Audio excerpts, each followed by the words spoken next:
Okay, that should do it. How about now? Let's try one more time. I think we should be good to go. Please just let me know. Obviously, it's always kind of embarrassing when I'm okay. We're good. We're good. Okay, cool. I've been having some live challenges all year. So this has been pretty fun, but it's always nice to get that feedback. And I would just recommend anytime you are listening to somebody go live, give them that feedback instantly. And so thank you everybody so much for letting me know. So wow, it has just been such a silly year from a live perspective. You would expect that after almost 150 of these, I would never have a hiccup again. But yeah, new mic, new year, new challenges. So let me take a step back because I guess everybody was just listening to nothing. So yesterday's video, I just want to prompt on that really, really quickly. If you haven't had the opportunity to check out yesterday's video, the last three of the last four videos have been about 17 to 18 minutes. I put a lot of time and effort into them. Yesterday's video is about like, hey, if you're looking for a new job, it's not just about doing that upfront research and looking into the job description. It's also about in the interview process and what to look for in the interviews, specifically with specific stakeholders and team members, the recruiter, etc. So check it out. It's a long video. Again, I'm pretty low and slow. So if you want to watch me on 2x, you can, especially on those longer videos. Even though it's not good for me in the algorithm, I just prefer to do what's best for the community. So I want to prompt on a few of my services, and then we're going to dive in as the questions pop in. And obviously, we just got a lot of feedback on the no sound, but remember, any and all questions are relative or relevant, and then any comments, any feedback, anything, please don't be shy to throw anything out there. The global launch for my AI product, we are still targeting February 26th, and as much as I poke at my dev team on that item, because I want to make sure we hit that launch date, we are still locked in for February 26th. If you have not signed up to be an early adopter, simply go to practiceinterviews.com. You'll see the button to click on the AI link and just join as an early adopter. What we're doing is we've now allowed about 100 people onto the platform, and we're slowly allowing more, and we'll allow more starting next week. But even if you don't want to beta test the initial version, all early adopters are going to get a discount. So I'll keep pushing towards that because I think it's really important that for the people who are engaged and excited about the tool early on, that we are giving them a discount. So February 26th. So what I also wanted to announce is that we will be rolling out, or I'm going to be rolling out a 20, what I like to call a 20 for 20. So I'm going to be doing 20 videos over a 4-week period. So every weekday starting next Monday, I'm going to do a question and answer video, and then I'll run my answer through my AI product and show you where it gives me feedback to improve.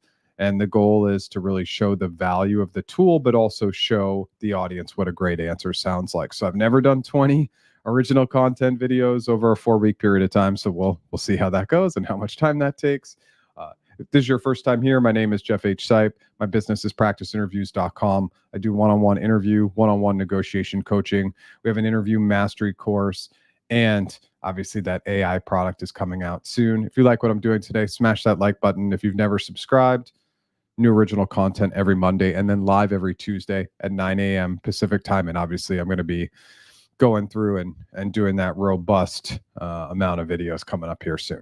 In our downtime, we'll talk about AI triggering more layoffs. But for right now, let's just kind of dive in and get to it. I'm just going to roll through and just say thank you so much to everybody who told me there was no sound. Hi from New York. And now we're back in, we're good.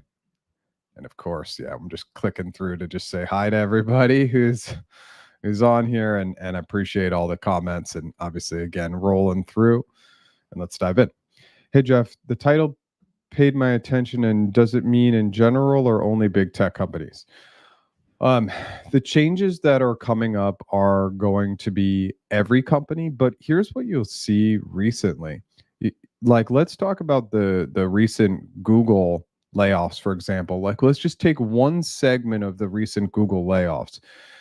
They got rid of people on the ad side, specifically larger clients, because Performance Max, one of their new AI or one of their newer ads products that they're pushing, has a lot of automation built into it. So you literally didn't need the people to give those companies feedback. That feedback could be automated. So it's just something to keep in mind that yes, the big companies will and are going to double down on AI initiatives.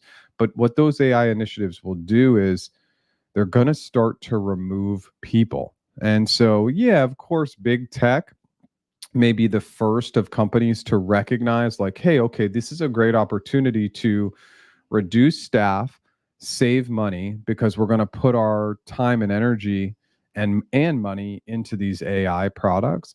But that Google Ads one is the perfect example of AI removing jobs. And we're just going to see this. And then you're seeing all these companies double down on their AI initiatives.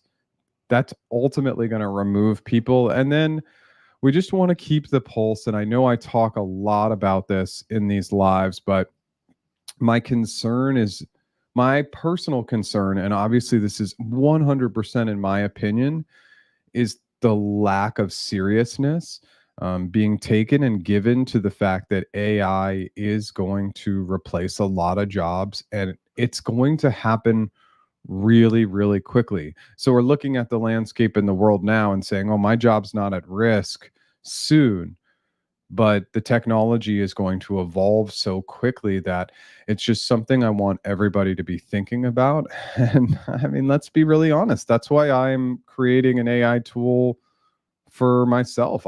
I think that at some point people might try to replace me. So I'm proactively trying to replace myself. So I know it sounds kind of funny, but that's the reality. And so it's something that we're going to continue to talk about in our downtime today.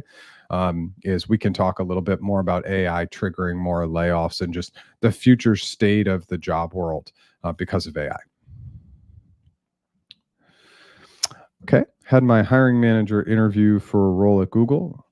I think it went well. I really want the job, but there's another position adjacent team that I'm interested in and qualified for.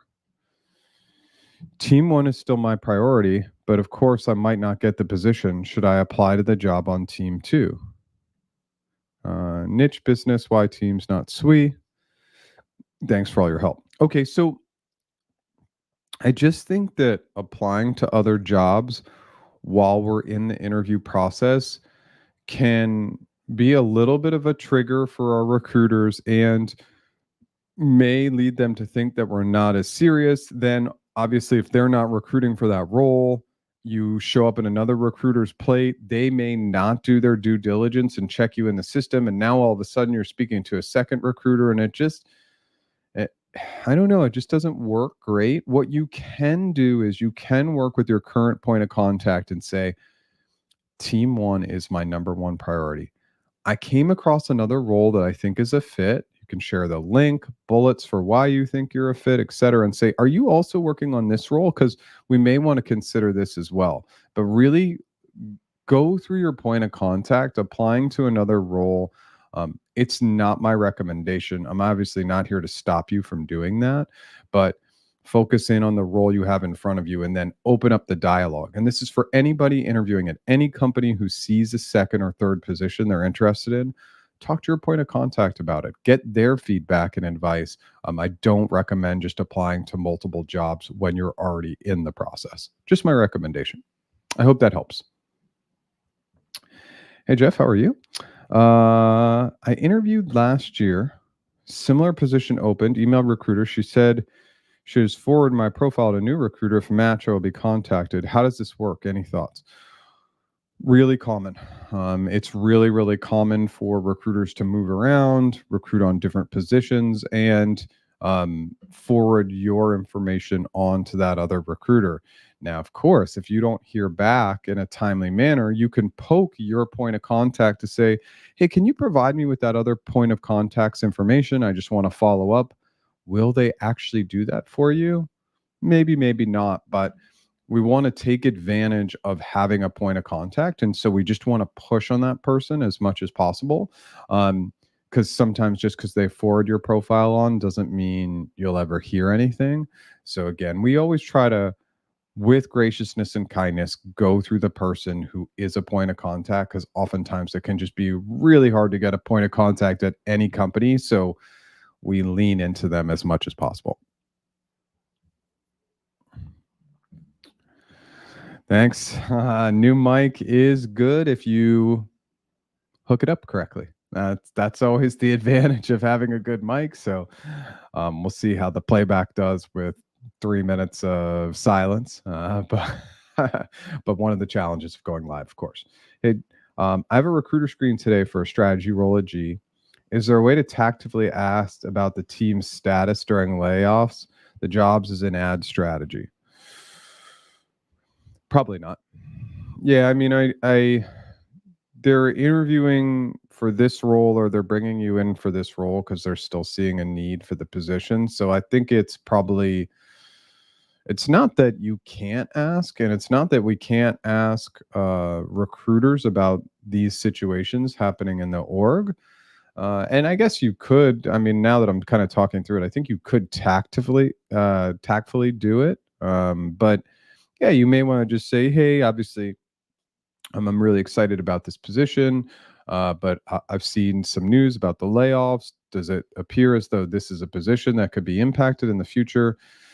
Probably not. Your recruiter probably isn't going to tell you anything, but it could be worth exploring. Also, part of it is your recruiter cool or not? I mean, are they engaging with you in a kind and friendly demeanor? Do you build rapport?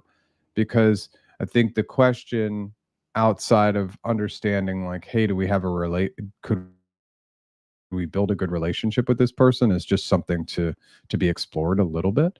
So I guess I'm kind of going back on what I initially said. I think you can bring it up tactfully, but just tread lightly. That's all. And remember, it with any of this stuff, it could be a sensitive area for some people. The layoffs at Google are super sensitive. And so I mean, again, we just want to bring in the acknowledgement and awareness and a little bit of the psychological safety with all that stuff. Like, the layoffs have been brutal in big tech, and they're coming. They're not going to go away. They're going to continue to come. And I think that, you know, we haven't really talked about it. And since we're out of questions, I'll kind of dive in. I mean, one of the big groups of layoffs or areas of layoffs that may be happening in these big tech companies soon is laying off software engineers. The more the code can be automated, and it can be utilizing AI, we may see a reduction in force in software engineers, and that could come sooner rather than later. It's kind of one of the areas that's been highlighted in some articles and some videos, but for some reason, it's not coming up as much as you would think it would come up. One of the biggest improvements that we've seen with generative AI is the ability to write code, write clean code. And again, I'm not a software engineer. I still think you need some human eyes on it, but definitely at the more junior level, you may be able to reduce some of the workforce at the junior level and have maybe one engineer doing the job of three engineers. Maybe over time, it's 5 engineers, 10 engineers, 20 engineers. So I think that that's probably one of the next places we're going to start to see some reduction in big tech. I think there's some other interesting areas we could talk about. Um, Marketing, some of the facets of marketing. Obviously, we know the content stuff. That's one area that could definitely be automated out. But some of the other facets of marketing, and again, if we're talking about ads, we could see some of this for Google, again, on the ad side, like what pieces of the marketing function could be automated out. So that's another potential job area. Um, some of the actual accounting and finance roles, we may see some automation in accounting and finance. That's one interesting area that hasn't been talked about a lot. Now, when it comes to the nuances of doing audits or financial analysis, maybe those jobs are a little bit more insulated. But we may see some changes in finance and accounting. I'm actually going to write an article for um, a finance and accounting group that's a global group to talk a little bit about the impact of AI. So that article should be coming out soon. I'll let the community know about that. But these are just a few of the areas, and I want to reopen it up to the audience. We're starting to get a good audience today, and so reopen it to you and throw the question back of what do you think are going to be the roles that are going to be automated out first, and let's talk about the desk jobs, because I think that people think about AI automation as you go to a fast food restaurant, right? And now all of a sudden it's not a person, but it's a kiosk. And obviously that stuff is coming. It's, in the US, we're slow to move on that, but in Europe, that's been around for forever. And so some of these low hanging fruit jobs, right, where there's some simple steps that could be automated, sure. But some of the more complex jobs, this is where AI really has an opportunity to come in and take over a little bit. And now I'm just rambling. So please join us, ask questions, please. Let's take this AI triggering more layoffs conversation a little bit deeper. And of course, there is no criteria in any of these lives. We create a subject area so we have something to talk about in our downtime, but obviously any and all questions are welcome and relevant. And let's also talk about the fact that, hey, like 2023 was a slow hiring year. We're seeing some of the same trends into 2024. And these lives have been slower. So obviously, I'm always looking for engagement. And I'm just going to come in and say hi to a couple of people. Hey, Sanjeet. Hi, Alex. Thanks for being here. Okay, so we're out of questions and we're less than 20 minutes in, minus a 3-minute mute session where I was talking to myself and, a 3-minute warm up. So we've really only done about 10 plus minutes of questions. So if anybody has any additional questions, obviously I'm here to hang out and engage with the audience. But if we do end up having a short session, we haven't gone under an hour in a really long time. But if that's, if that's what comes up today, that's okay. What else do we want to be talking about? So AI, okay, let's talk a little bit more about AI and some of the other jobs that could be impacted. So we talked a little bit about engineering. We talked about accounting and finance. We talked about marketing. What are some of the other positions that maybe could be removed a little bit? I think that the recruiting role, and I'm seeing some questions come in, so thank you. So I'll get to those in a second. I think that the recruiting and sourcing and HR hiring functions can also be automated. And I get a lot of pushback on this, and I even did a recent LinkedIn poll that said, hey, like, if you never got ghosted and got instant feedback, would you take an automated recruiting process over a recruiter? And it was about 50-50. It leaned a little bit automation, but the reality is that we don't really need recruiters. I think that that's a role that could be easily automated out. You could create all the content up front for program managers or product managers, send them videos about what the process looks like.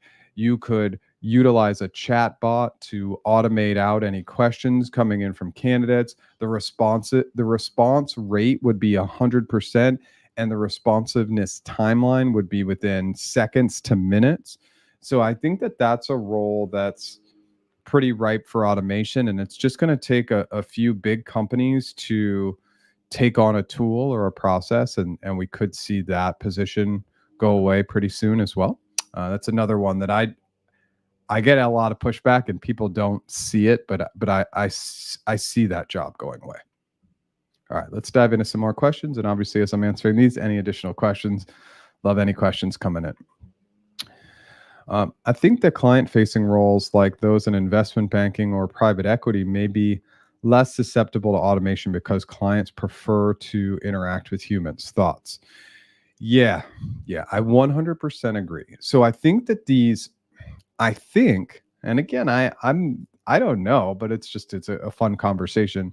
I think that the more communication based positions are the positions that are going to likely remain intact. So any client facing position, at some point, they're just going to say, I just want to talk to a human. And there is something to be said for that human energy, that human connection. So any job that heavily relies on communication and more complex communication, and again, that's where I would say recruiting communication is more simplistic, whereas client facing roles, program managers, project managers, all sorts of moving pieces, nuances, influence, leadership without authority, all those items, probably not going to see those roles go away. Now, the jobs will get easier through certain aspects of automation, but you're still going to want to have that human element. And I think there'll always be a piece of that, right? We'll always have some sort of human connection, I hope, and it doesn't all go to AI. But yeah, definitely agree with you. I think client facing roles are pretty safe for right now. But of course, I am ready to change my mind. Obviously, I don't think that would be a huge positive, but we'll just see how the trends work. Any value in getting a Chat GPT certification for recruiting? Oh, does that exist? A Chat GPT certification for recruiting? I haven't heard of anything like that. I mean, I'm sure I never doubt that anything or everything exists. So I think the biggest item with Chat GPT is learning how to optimize it. Whether that's just utilizing the tool for regular chats, to push the tool to ask you questions, to creating customized prompts, to even using GPTs, customized GPTs, and then obviously anything if you want to automate out parts of your job using bots and all those other things are there. It's all possible. I wasn't aware that there was a specific certification for recruiters. So maybe you can tell us a little bit more about what that is. Like, why is that necessary? I like any certification in the sense that it's learning. I never ever would tell anybody to not go learn something. So I think, yeah, absolutely. I recommend anytime we can learn or grow or learn a new skill, it's great. So in that sense, absolutely, I recommend it. But I want to know more if you can share more.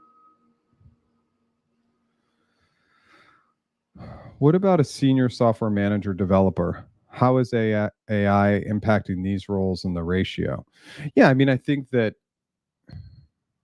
the managers are, this is driving people. So people leadership and people management will be less impacted by AI, but maybe those conversations go more to automation and utilizing AI to the engineer's benefit.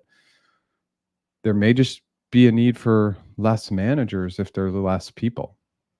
So it's just something to consider. I'm just incredibly curious at what this looks like. I think in 3 years, especially, maybe 3 years is just way too long. But eventually, we need to kind of understand, like, if anybody who's a more junior level engineer or potentially in college getting their engineering degree, like, how do we switch this to be more focused in on prompt engineering? Because prompt engineering is going to be really the new gold standard for the future, I think. But again, only time will tell. Okay, yes, and I think that this is confirming that there is a ChatGPT certification for recruiting. So if you want to come back and tell us more, I would love to automate my manager. Uh, yeah, yeah. I think we've all had that experience. Remember, the one thing to keep in mind about leadership and managers. And I've talked about this. Anybody who's been here more than once has probably heard me talk about the book, The 9 Lies About Work. Lie number 6. Oh, yes, we're going there again. Lie number 6 is that people can accurately rate or judge others. They can't. They literally cannot. Everybody is rating and judging through their own lens. And their lens will determine whether ultimately you have success in that role. That's why if you have manager Sue and manager Bob, and you do the same exact role, perform in the same exact manner, Sue might love you and Bob might hate you. And the reason is that Sue has a lens through data and analysis, and so do you, and you're very aligned, and that's why Sue gives you a good performance, whereas Bob has a totally different way of looking at the landscape and thinks you're too data driven and too analytical, and therefore he doesn't like your performance. And here's the kicker: adding more people to look at your performance hurts you, doesn't help you, because more people are going to have their own unique lens and judge you in their own unique way. So when you do get good performance reviews, what's actually happening? You got lucky. You got really aligned with a great manager who has a similar or like lens to you. It doesn't mean that we can't perform well with managers we don't get along with, don't have the same lens, because sometimes we just absolutely crush it and there's just nothing they can do to discount our performance. This happened with me with a manager at Google who did not like me. We did not have the same style, but my numbers and performance were just so good that this person could not deny me good performance reviews. But in a lot of cases, it is true. It's an inability to accurately rate you that is what makes working in a corporate job so challenging. Recruiters could potentially be automated, but I think that HR roles may be less susceptible to automation. Okay, 100%. 100%. Like I'm not automating out an HRBP, and I'm not automating out anything that's DEI, none of that stuff, because that doesn't make sense, right? The recruiting function, it's just there's so many parts of that job that can be automated, in my opinion, and I feel qualified to say that as somebody who has basically 15 years of recruiting experience. And that's tough. You know, it's tough to admit that AI can automate out your job, but that's just the reality of it. We're at the 30s. I'm just going to take a quick moment to prompt on my services. Our AI practice interview global launch is February 26th. If you have not signed up to be an early adopter yet, go to practiceinterviews.com. If you don't want to beta test the tool, that's okay, but sign up as an early adopter because it will guarantee that you get a discount when that service comes out. Of course, we're using the lean startup model, which means we're not going to ship a product without a ton of user feedback. We've allowed about 100 users on to date. We'll probably allow at least maybe a couple hundred users on before we shut down access and go to the paid version, which again will be on February 26th. I still do one-on-one interview, one-on-one negotiation coaching, and we have a strong interview mastery course as well. If you haven't gone to practiceinterviews.com, we have a ton of free resources. You can join our Slack community. That's also free. I do I'm back to my blog posts every week. So just tons of content. That website's going to get a 100% revamp before the AI product launch. So just keep a look for that. And a lot of the free resources will move down to the bottom in the footer as opposed to being in the header. Jeff, do you think with AI automating tasks and functions, tech companies will lower comp due to lower workload for certain roles? Wow, that is a fantastic question. I don't know. I don't know. Like we could really go down an interesting path right now and say, well, what's going to happen with all levels of compensation at all companies if AI hits such a high level that we believe it's going to hit? If AI hits this peak level and we've automated out a third of the jobs or half the jobs in the next 5 years, what does that look like for how people get paid, make money, survive. It's going to be a really, really interesting item to discuss. I don't see it right now just because of a cost of living perspective, but maybe we see some items that go more recessionary because of job loss. And this is the one piece that I think there's this idea or concept or trend that we're not going to fall into a recession, but the reality is that once job loss increases, which it will because of AI, I think that could cause some other recessionary items. It's a big topic. We're not here to do gloom and doom today, but it's interesting. But just really to be super, super clear, the compensation has only gone up over time. Um, Automation, layoffs has not reduced comp, especially at these big companies. It's still going up because the cost of living and therefore the cost of labor has been going up. There are several services out there from which you can get certified, but here's some info for a general overview. There are a variety of providers that give certificates, but here's some more general info. Okay. Some of the general info: the ChatGPT Recruiter Certification Curriculum is a comprehensive course that empowers you to harness AI-driven recruitment.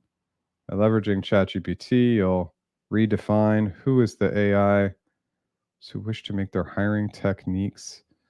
Okay. I mean, if you feel like this is going to help you, great. Like, I never want to shut down anybody. Um, Yeah, I never want to shut down anybody on this, but this seems more driven towards building better overall recruitment strategies that should be delivered at a higher level to an organization, but leveraging AI and technology to make sure that you are identifying great candidates, of course.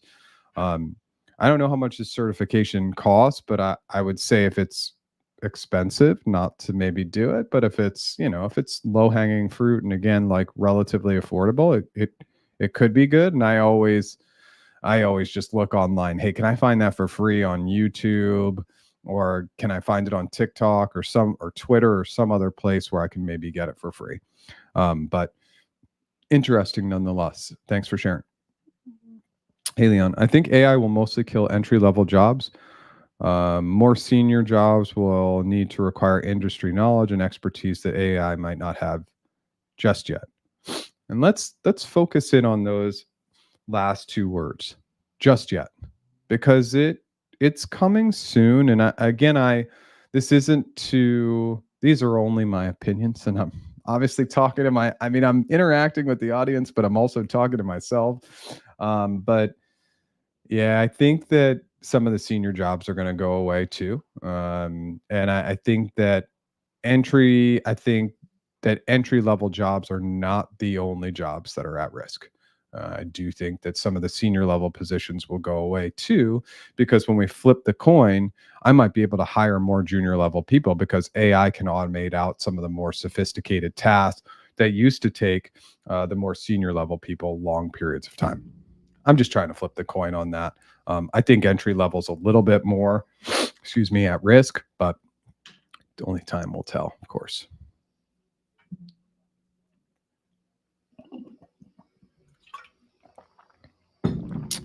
Hey, Jeff, if the recruiter is not responding, usually a bad sign, because if you're a strong candidate, they will cater to you and keep the comms open. Recruiter did not respond when I asked for more info on the upcoming interviews. Okay, well, that's never a good sign in terms of this has nothing to do with um, a strong candidate. They don't oftentimes they don't know what a strong candidate looks like until they get some of the interview feedback.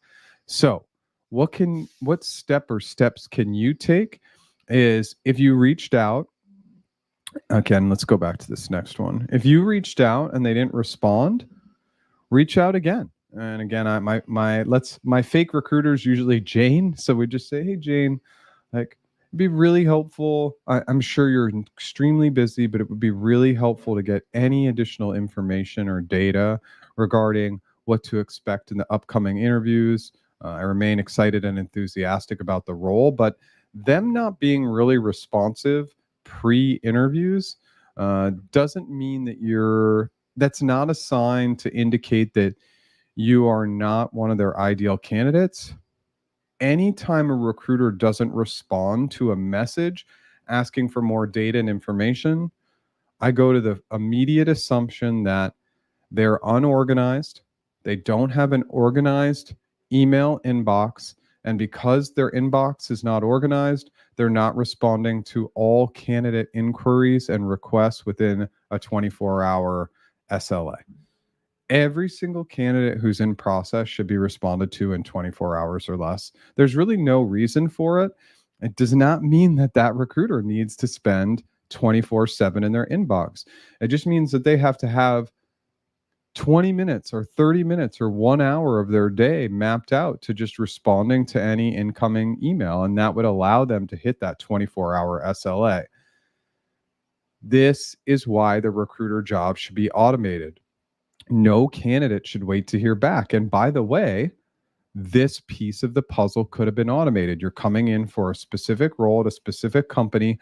I could have sent you the cookie cutter stuff. Let's say it's a product manager. I could have sent you 3 or 4 videos that were already filmed on the product manager process. And then each time I get a new role, I shoot a quick video on a few nuances for that position. Remember, all that could be automated. So dealing with a human recruiter just seems completely unnecessary to me, because all you're experiencing now is the disappointment of them not following up. That's it. And we could automate that communication out very, very easily.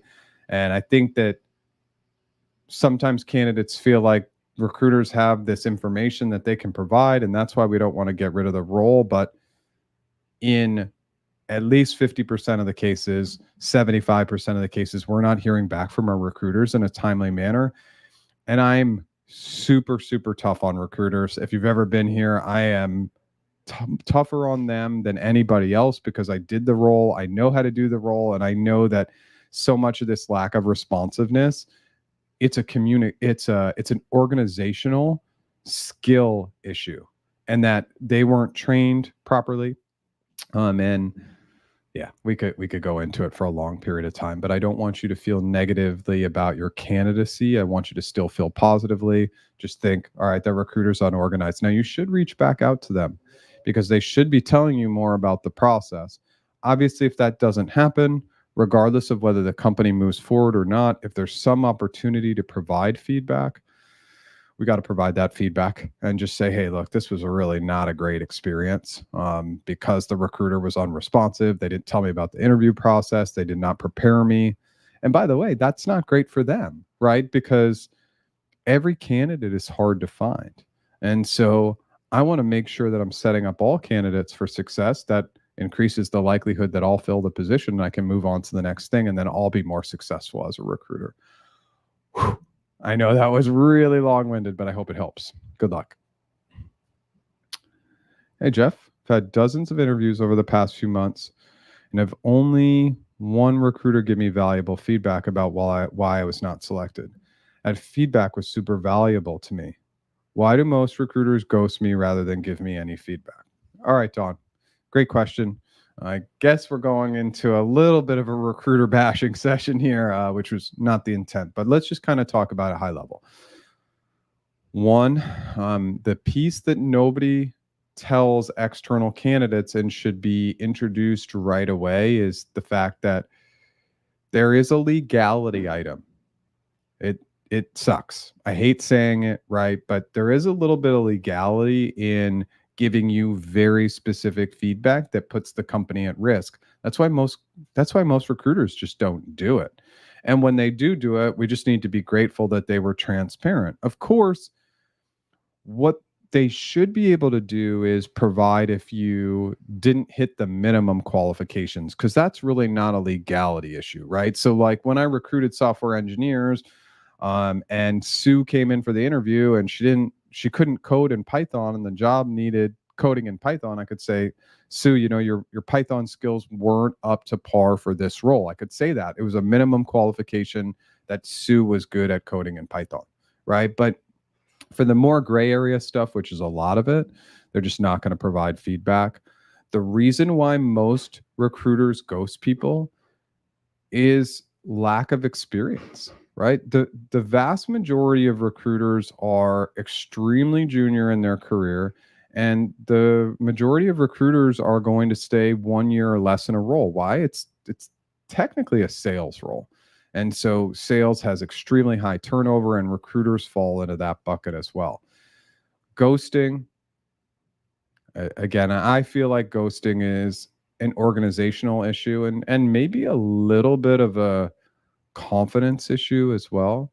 And it's really just an understanding that communicating something as opposed to nothing is always a better candidate experience, always. But the ghosting is just, this is why I feel this is the number one reason why I feel like the job could be automated, is just all the ghosting. It's crazy that it happens. And it happened to me in my career too. I remember this one specific instance. This was a referral. It was the husband of somebody I knew, and he made me do this crazy 3-hour assessment and then never got back to me. And I just hounded him. I followed up. Thank you so much. I'm excited about the role. I'm interested. Can't wait to hear back from you. And I just sent that message for weeks and weeks and weeks. Just gracious and kind. Thank you. This is awesome. I'm still excited.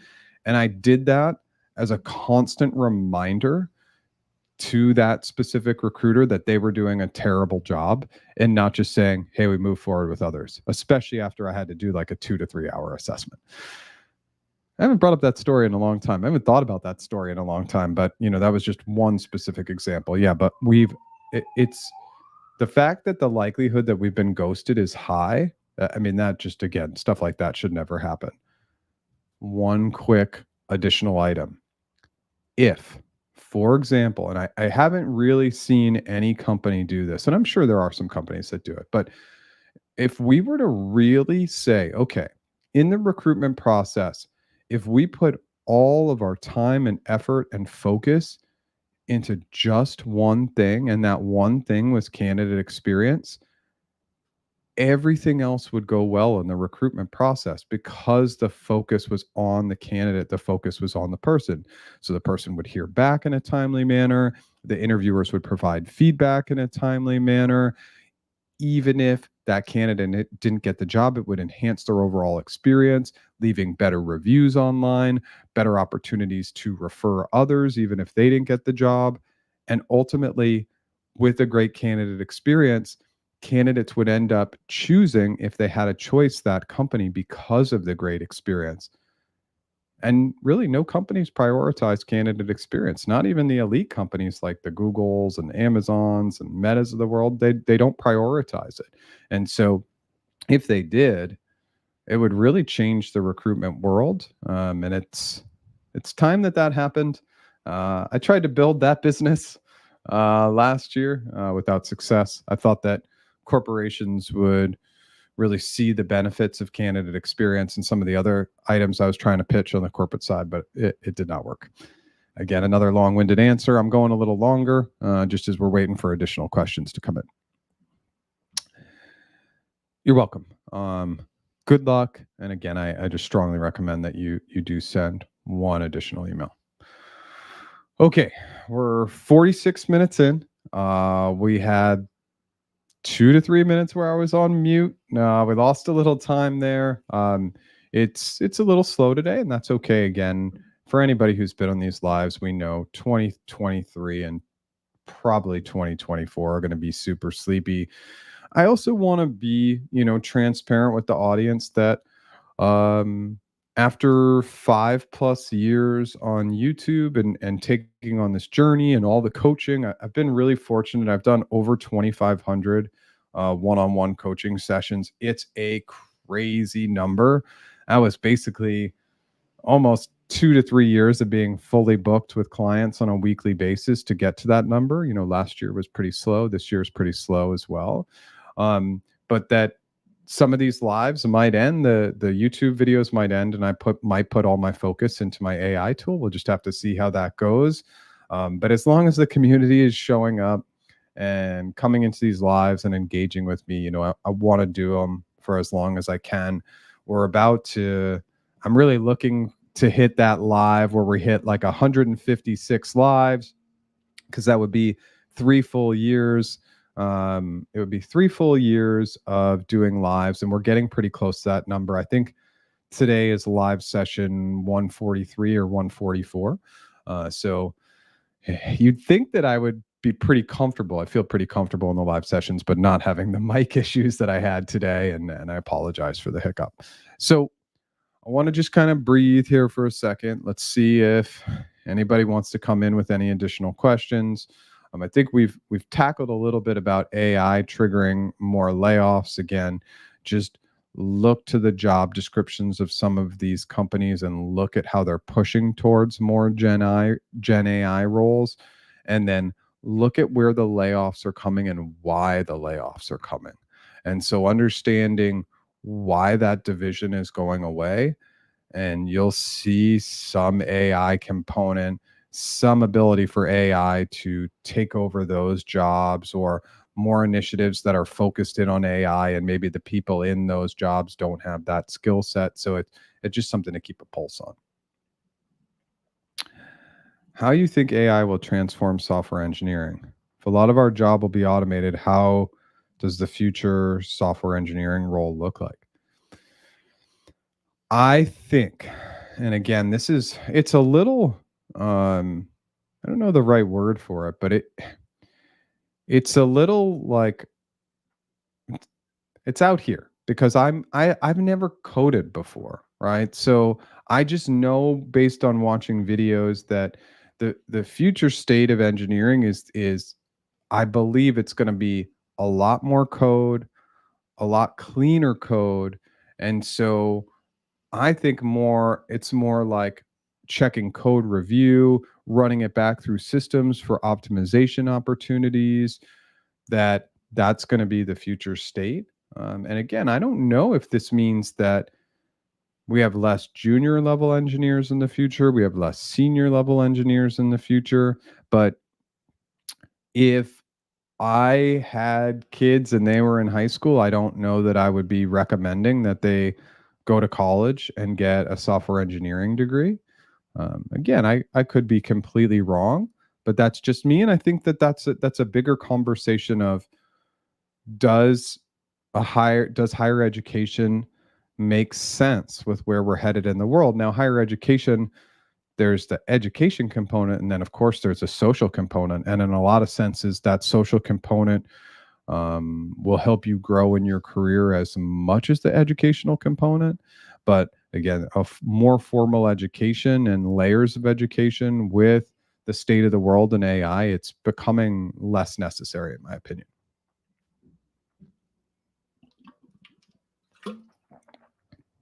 Okay. All right. Okay. So a month since my last interview with Uber, I have not received a response from the recruiter.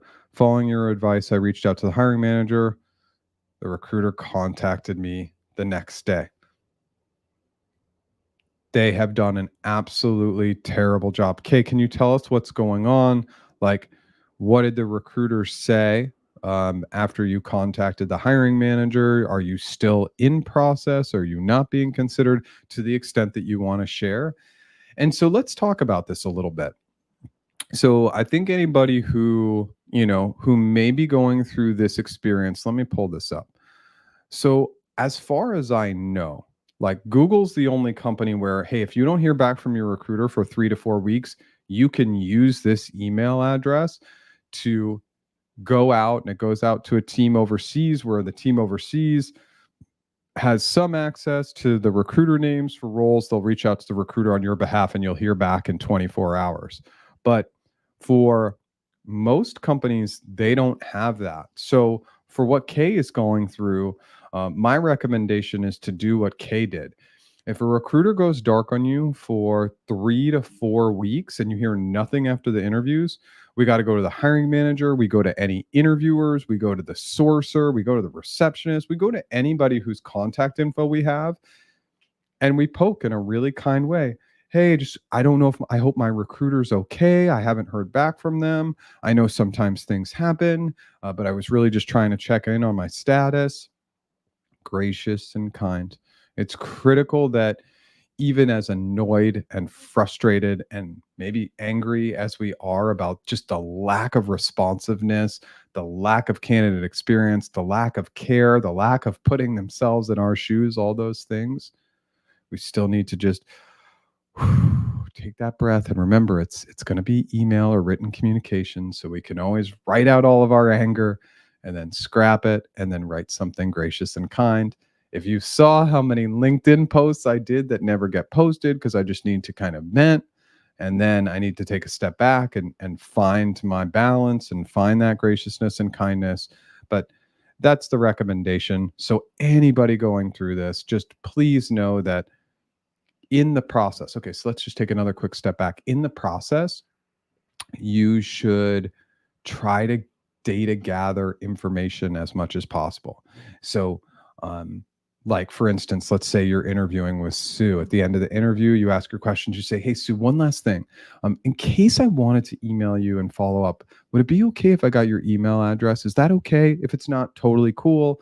Um, Again, you want to read your audience, and you do want to end on a high note. If you think that's going to bring it down, then don't do it. Obviously, we want to be asking our recruiter for the email addresses of our interviewers to say that, hey, we want to write thank you notes, which you can or can. I don't think people really care that much about it now. But if you do, you want to try and get those email addresses on your own. I also have a tip. This is not something that I really recommend because it does come at a cost. Well, actually, I take that back. You can probably get a free trial. It's called Contact Out. And if you get a free trial of Contact Out, basically you go into a person's LinkedIn profile, you click on the Contact Out button, and it will give you their email address, multiple email addresses, oftentimes their phone number. And so you can just use that free trial of Contact Out for maybe 5 free email addresses or 10 free email addresses. Go to LinkedIn, get that person's email, and then go ahead and email them. So it's a little backwards kind of tip or trick. And I used Contact Out when I was doing my personal recruiting stuff. And I still actually use it. They give me free contacts all the time to just try and get in touch with somebody who maybe isn't likely to connect with me on LinkedIn or just hasn't connected with me on LinkedIn yet.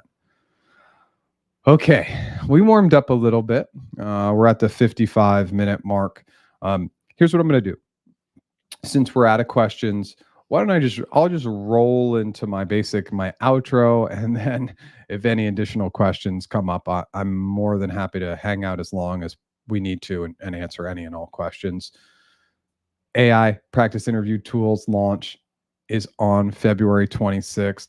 As always, with any development project, I am trying really hard to stick to that date.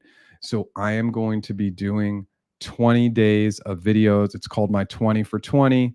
And 20 for 20 is going to start on Monday, the 19th. And I will be doing a new original content video Q&A every single day for 4 straight weeks, every weekday.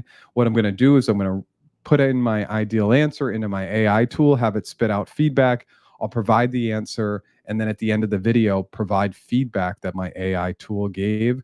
I think this will basically show you what a really good answer looks like, and then show you opportunities to make it an excellent answer. I'm really excited about this initiative. I've never done that many videos in that short of period of time, so we will see how it goes.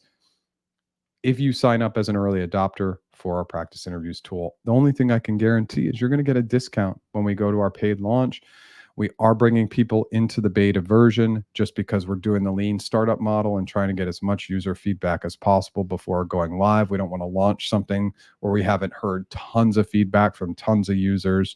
I still do one-on-one interview coaching, one-on-one negotiation coaching, and obviously we have our interview mastery course, tons of free resources at practiceinterviews.com. If you like what I did today, smash that like button. If you've never subscribed, new original content every Monday and new lives every Tuesday at 9 a.m. Pacific. And obviously for the next 4 weeks, I won't only be providing new content on Mondays, but it will be every weekday for 4 weeks. Thank you so much for being here. Thanks for dealing with my continued technical issues. I will get my act together one of these days, and have a fantastic day. I'll be back next week. Thanks so much.